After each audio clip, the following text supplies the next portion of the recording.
पति पत्नी बैठकर हंसिए तो घर में दरिद्र नहीं आएगा, पिता पुत्र हंसिए तो घर में दरिद्र नहीं आएगा, भाई भाई साथ में हंसिए तो घर में लक्ष्मी आएगी, देवरानी जेठानी साथ में बैठकर हंसिए मुस्कराइए घर में सुख शांति आएगी। लेकिन कितनी देवरानी जेठानी जेठ की तरह तपती है, बात ही नहीं करती है। देवरानी जेठानी में बोलचाल बंद है 3 वर्ष से, नंद से तो बात ही बंद है, नंद का आनंद ही खत्म हो गया। और भाभी भाभों से बोलचाल बंद हो गई। बोलचाल बंद मत करिए, विदुर नीति में लिखा हुआ है समभोजनम समकीर्तनम संप्रीतिश्च परस्परम ज्ञात भी सहकार्याणि लक्ष्मी आगंतुकम भवेत्। जो लोग परिवार के लोग साथ में बैठकर कभी कभी भोजन करते हैं, साथ साथ बैठकर बातें करते हैं, साथ साथ बैठकर कीर्तन करते हैं, भजन भी गाते हैं, परिवार के लोग साथ साथ बैठकर हंसते और मुस्कुराते हैं, उस घर में कभी गरीबी नहीं आती है, उस घर में हमेशा अमीरी रहती है। जय हो। पति पत्नी भी भजन भक्ति किया करो। पत्नी मंजीरा बजाए, पति हारमोनियम पेटी बजाकर भजन गाए। एक भजन पत्नी बोले, दूसरा भजन पति बोले, तीसरा भजन बेटा बोले, उसके बाद शाम भोजन करो, फिर सो जाइए। देखिए घर में संगठन मजबूत होगा, एकता मजबूत होगी, घर का कलह कलेश खत्म होगा, टेंशन खत्म होगी, घर में आनंद बढ़ जाएगा।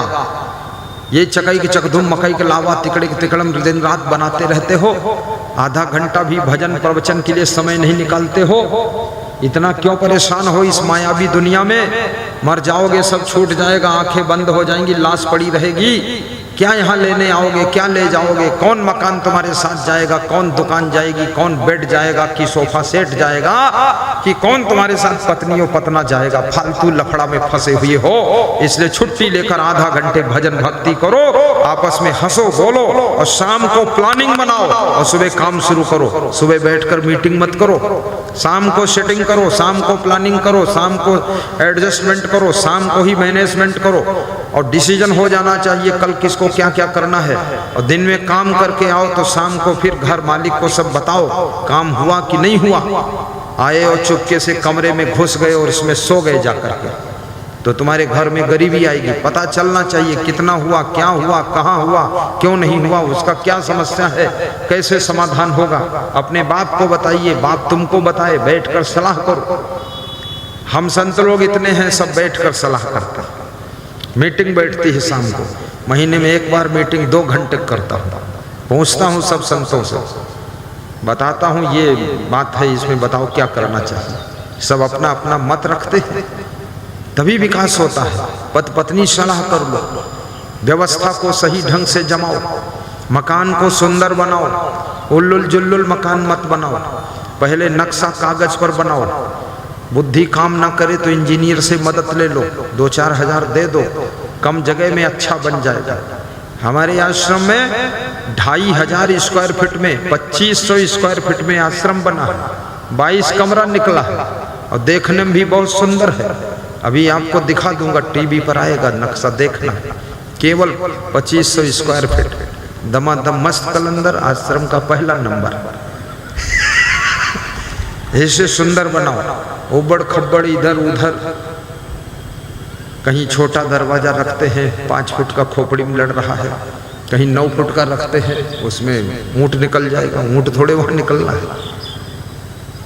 फालतू रोशनदान मत रखो, फालतू खिड़कियाँ मत रखो, कम खिड़कियाँ भी मत रखो, बड़ी खिड़कियाँ रखो, रोशनी आनी चाहिए। खिड़की में लकड़ी मत लगाओ, कांच लगाओ, जाली की खिड़की अलग से लगाओ, कांच की अलग से लगाओ, ताकि रोशनी भी आए। जाली बंद रखो ताकि मच्छर ना आए। देखो आश्रम का दृश्य आया है, देखिए एक झलक दिखलाया महाराज ने, वो भी शर्माते हैं, ज़्यादा दिखाऊंगा कहीं यही सब लोग चल देंगे, उसी में रह लेंगे। अरे तुम दिखाओ, ये कोई नहीं जाएगा वहाँ। हाँ, ये देखिए आश्रम है, कितना सुंदर है। सुंदर है कि नहीं है? बोलो ना, सुंदर है। अब सस्ते में बना है, क्योंकि ईंट पत्थर तो वही लगा। ऐसा घर बनाओ, आनंद आ जानी चाहिए। क्योंकि मैं हर भक्त का सुंदर घर देखना चाहता हूँ, हर भक्त का संपन्न घर देखना चाहता हूँ। और हर भक्त को सुखी देखना चाहता हूँ और हर भक्त के द्वार पर कार देखना चाहता हूँ। किसी भक्त को बेकार नहीं देखना चाहता हूँ और किसी भक्त का अहंकार नहीं देखना चाहता हूँ। हर भक्त के घर घर में संस्कार देखना चाहता हूँ। सबका कल्याण हो। ये है उत्तर प्रदेश नेपाल बॉर्डर लखीमपुर खीरी वाला आश्रम। अब दूसरा देखिए आप, ये दिखाता इसलिए हूं कि तुम भी ऐसा घर बनाना, और कोई कारण से नहीं दिखाता तुम्हारा घर, क्योंकि तुम्हारे घर में हमको रहना है, हमको आना है, वहीं नाश्ता करना है। तुम सोचोगे इतना कैसे आओगे? अरे हम आ जाएंगे, तुम चिंता मत करो। तुम रात में सोओगे तो हम सपने में आएंगे, पूरा घर देखकर चले जाएंगे। तुम जब घर से बाहर चले जाओगे हम सूक्ष्म रूप में आएंगे, पूरे घर में हम दृष्टि डालकर चले जाएंगे, पूरा घर मंदिर हो जाएगा। ये देखिए छत्तीसगढ़ आश्रम, ये छत्तीसगढ़ का आश्रम देखिए कितना सुंदर है। देखा नहीं दिखा? तुमको नहीं दिखेगा, तुम आगे वाले, आगे वालों को कुछ नहीं दिखेगा, आगे वालों को केवल हम दिखेंगे। ये थोड़ा पीछे जो है स्क्रीन में वो देख रहे हैं, कितना सुंदर है। आनंद आया कि नहीं? इसमें हम सो कर आए हैं 3 दिन सो लिया, बस 3 दिन वहाँ 3 दिन यहाँ सोएंगे अपने गांव में, मिलिक टोला में, रामानंद के घर में। इसलिए आपके घर भी सुंदर बनना चाहिए। सारा दिमाग सारी बुद्धि केवल इसी में लगाओ कि गुरुदेव के ज्ञान का प्रचार कैसे करूं, सुंदर मकान कैसे बनाऊं, बच्चों को कैसे ऊंची शिक्षा दिलाऊं, बच्चों को स्वर्ग कैसा बना दूं, और गुरुदेव के प्रवचन में कैसे हम सब डूब जाएं, जो कि सारी बुराइयां धुल जाए और जीवन कंचन जैसा चमक जाए, जिंदगी हमारी धन्य हो जाए। बस इसमें दिमाग लगाना चाहिए। खुराफात में दिमाग लगाओ मत। मांस मछली अंडा मुर्गा नशा शराब बीड़ी सिगरेट गांजा चरस तंबाकू अफीम पान पुड़िया, ये झंझट कुछ खाना पीना ही नहीं है। फालतू पैसा बर्बाद करना नहीं है। फैशन में भी पैसा बर्बाद मत करो। ज्यादा बालों की सेटिंग वटिंग मत करो। थोड़ा बहुत खींच खांच के बांध दो, गठरी बात खत्म हो गई। हाँ, 2-2 घंटे का टाइम बालों में बर्बाद मत करो। अब कितने लड़के लोग बालों का फैशन करते हैं, चारों तरफ खोपड़ी के बाल कटा देते हैं और बीच में थोड़े बाल रखते हैं, रुई जैसे उड़ रहे हैं। लगता है वो ट्रैफिक सिपाही का चौराहा है, बाईपास रोड निकाला है चारों तरफ कि चले जाओ इधर से उधर। अरे ये सब क्या कर रहे हो बवाल तुम?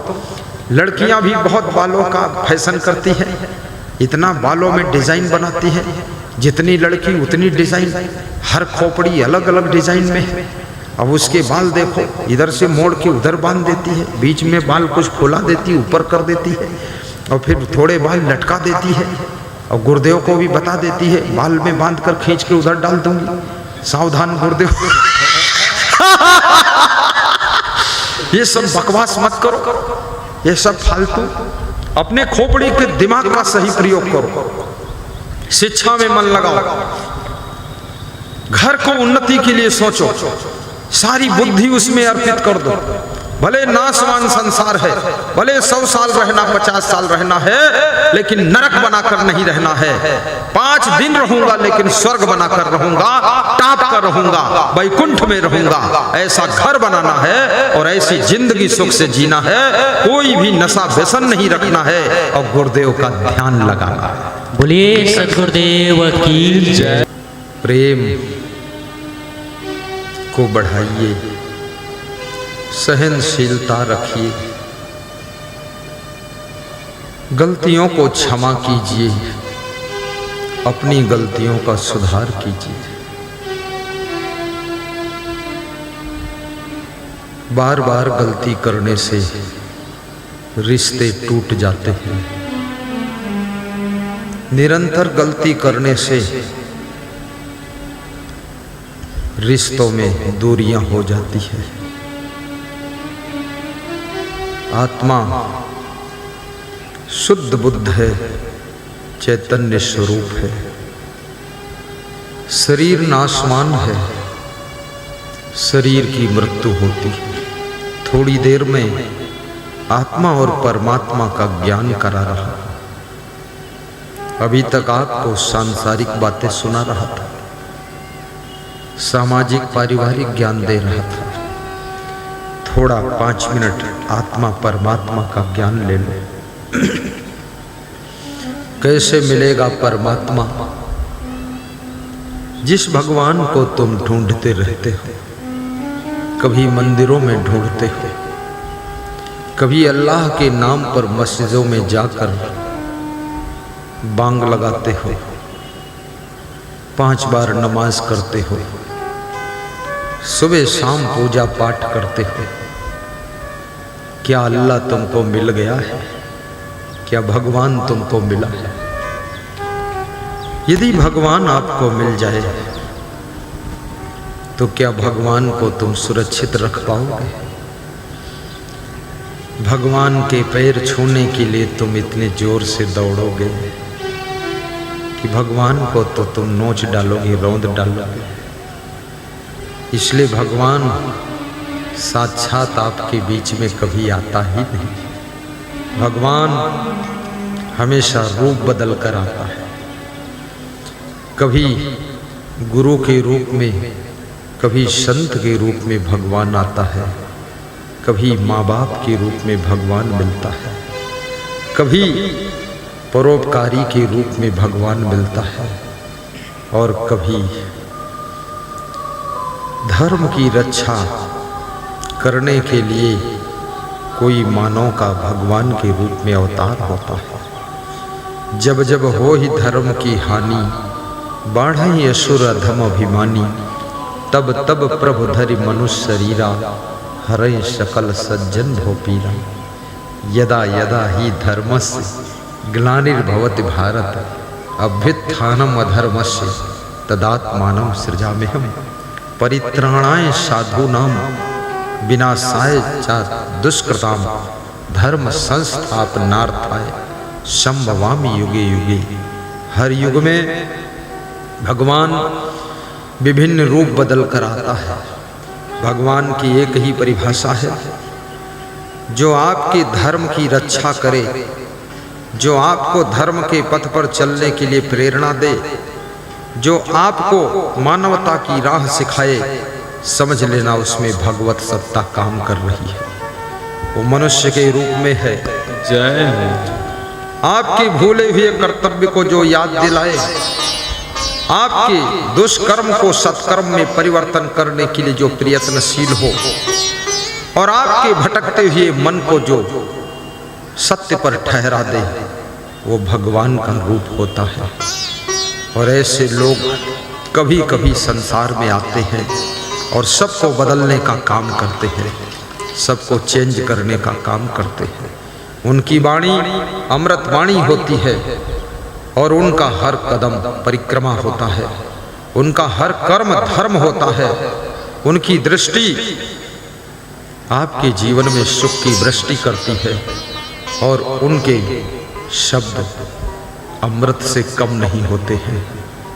जो आपको परोपकार करने के लिए प्रेरित कर देता है, जो आपको माता पिता की सेवा के लिए तत्पर कर देता है, जो आपको गम खाने की शक्ति देता है, और जिसके शब्द आपके अंदर सहनशीलता को विकसित करते हैं, और तुम्हारे अंदर की बुराइयों को जो दूर करने का प्रयत्न करता है, ऐसा व्यक्ति किसी भी रूप में हो, लेकिन वो भगवान का कार्य कर रहा है, वो भगवत रूप ही होता है। जो धर्म की रक्षा करता है, धर्म को नष्ट नहीं होने देता है। माँ का धर्म क्या है, पिता का धर्म क्या है, भाई का धर्म, पत्नी का धर्म, पति का धर्म, बहन का धर्म, सबको अपने अपने धर्म के लिए जागृत करता है। संत का धर्म, शिष्य का धर्म, गुरु का धर्म, पड़ोसी का धर्म, दामाद का धर्म, सास ससुर का धर्म, सबको धर्म का ज्ञान करा देता है, और सबको धर्म के पथ पर चलने के लिए शक्ति प्रदान करता है। वही व्यक्तित्व, वही प्रतिभा भगवत रूप होती है। उसको पहचान पाओ या ना पहचान पाओ, लेकिन ऐसे व्यक्तित्व के चरणों में पहुंच करके तुमको परम शांति की प्राप्ति होती है। इसलिए रामायण भी कहती है, जब जब हो ही धर्म की हानि, बाढ़ई असुर अधम अभिमानी, तब तब प्रभु धरि मनुष्य शरीरा, हरहि सकल सज्जन भव पीरा। मनुष्य का रूप धारण करके भगवान तब तब आते हैं, कब? जब धर्म की हानि होने लग जाती है, अधर्म बढ़ने लग जाता है, लोग कर्तव्यहीन होने लग जाते हैं, पत्नी पति को नहीं समझती है, पति अपनी पत्नी को नहीं समझता है, माँ बाप को बच्चे भूलने लग जाते हैं और माँ बाप को दुख देने लग जाते हैं। उस समय कोई महान आत्मा, दिव्य आत्मा, परमात्मा जैसी शक्ति मनुष्य के रूप में जन्म लेती है और आपके बीच में आकर के आपके अंदर सोए हुए धर्म को जागृत करती है, आपके दुख को दूर करती है। वही सत्ता, सत्य स्वरूप परमात्मा का रूप होती है।